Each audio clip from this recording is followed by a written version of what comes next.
Don't do this for the money, okay? Money's gonna come if you're successful. Do it for the personal freedom it provides. It's about the time freedom to do what you want, whenever the hell you want. I'm not gonna bullshit you guys. Being an entrepreneur, being a business owner is not easy.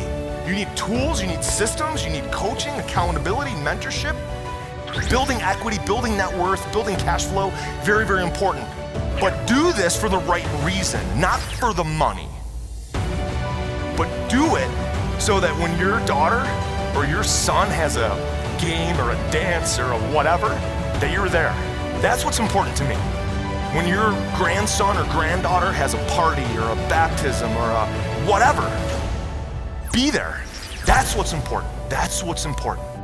So when I ask you about your reasons for doing this business, that's what you should be talking about. The income, the money, the cash flow, that will all come. But the real reason we're here is for personal freedom, to choose where we want to go, what we want to do. So what it's really about is about you. What are your reasons?